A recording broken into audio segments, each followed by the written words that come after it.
Hello, I'm Jen. Welcome back to my channel, Literary Love 123, where I combine my master's in English with my passion for the horror genre to talk about the books that I read. However, today's video is a bit different. It is part of my Poetry Thursday series, and today I'm going to be talking about Christina Rossetti's poem, Remember.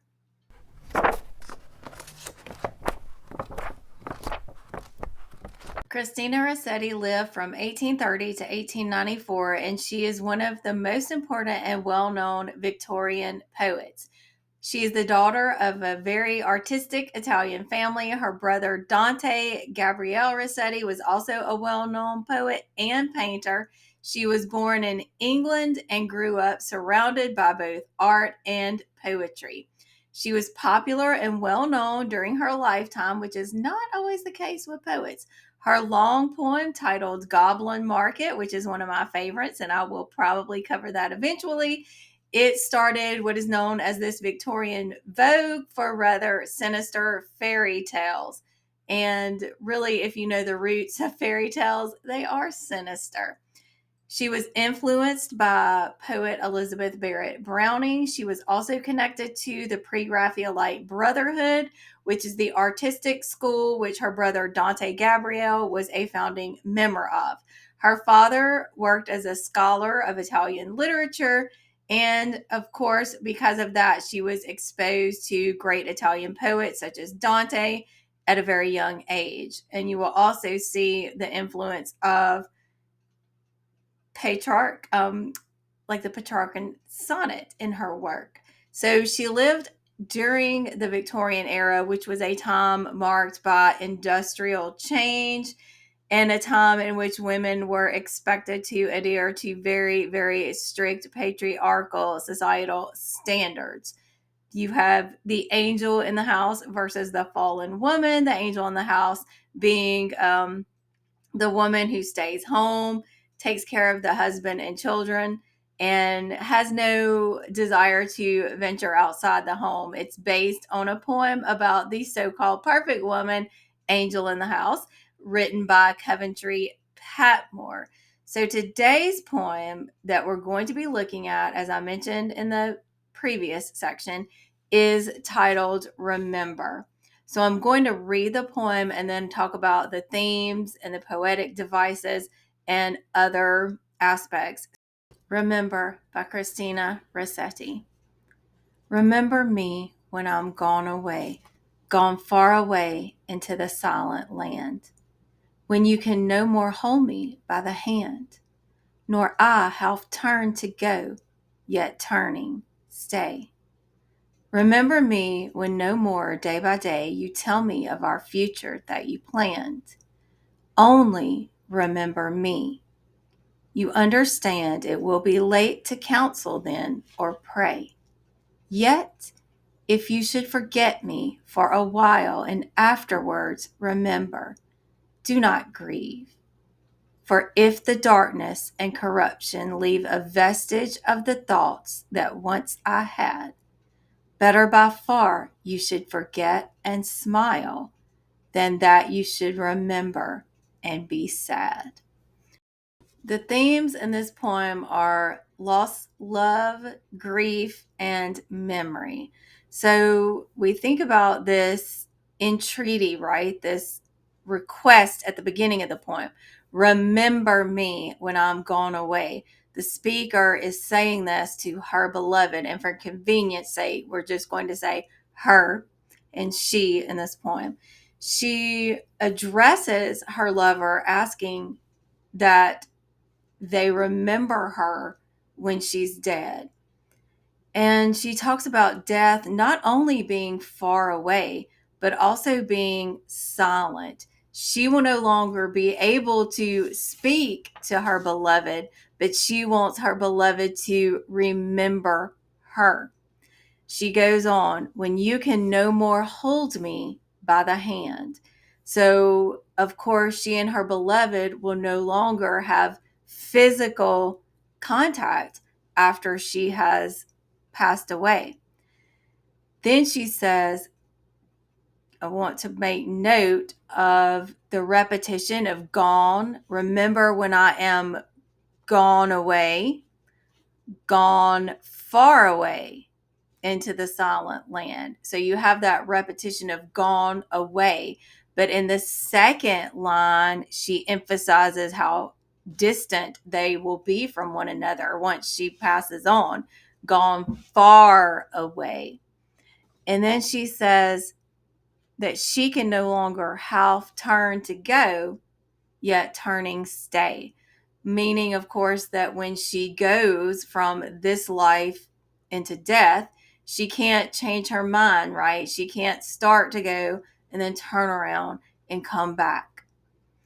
And again, this repetition, remember, remember, remember me when no more day by day you tell me of our future that you planned. So this is an example of enjambment where there is not an end stop. The end of this verse, remember me when no more day by day, it flows right to the next line. Remember me when no more day by day. You tell me of our future that you planned. So another repetition, day by day. And this enjambment goes straight down into the next line, evoking that imagery of day by day. Each day that passed, this person the speaker is addressing would speak to her about their future together. And now that has ended. So notice we get this end stop here, right? This is a signifier to the reader that we're going to stop there. And that also symbolizes the idea that once this speaker has gone away, that there won't be that talk day by day about plans. So we stop here and we think about it. Remember me when no more day by day you tell me of our future that you planned. Only remember me. So here we have a caesura, or a stopping point in the middle of the line. So when we think about this, only remember me, this could have multiple meanings. It could mean she is saying to her beloved, just remember me. That's all. As long as you just remember me. But she could also be saying, only remember me. Emphasis on this only part. Only remember me and no one else.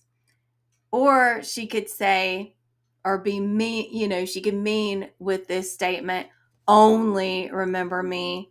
Remember me despite everything. No matter what else happens, just remember me in the midst of it all. And then we have the next part of this line that's enjambed into the following line. You understand it will be late to counsel then or pray. So there won't be any more discussion. There won't be any point in prayer because the speaker has already passed away. Then we get this turning point, or this volta, which is common for this type of sonnet, which we'll talk a little bit about in a few minutes. Yet. So that's a clue, right? We see something is changing. Yet. If you should forget me for a while and afterwards remember, do not grieve. So here she is changing a little bit about what she's saying to her beloved. She's giving more grace to her beloved here, because the first part of the poem, she is really just hitting him over the head, saying, remember, remember, remember, only remember me. Now she's softening it just a little bit. Yet, if you should forget me for a while and afterwards remember, do not grieve. So she's alleviating the guilt that her beloved may feel if they forget to remember her for a little while and then think on her again and feel that guilt because they had not necessarily forgotten about her, but she just wasn't at the forefront of their mind. And so there's this grace here. For if the darkness and corruption leave a vestige of the thoughts that once I had.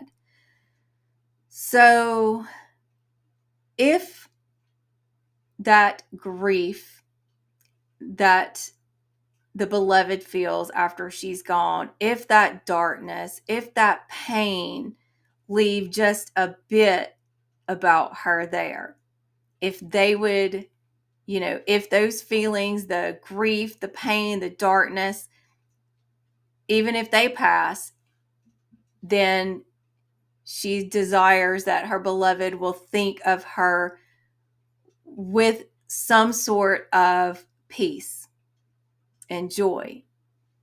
But then she also adds, better by far you should forget and smile than that you should remember and be sad. So she is telling her beloved that if forgetting brings you happiness, then that's preferable, after all, to me than if you remembered me and every time you remembered me, you were sad. So now I want to talk a bit more about the sonnet aspect of the poem.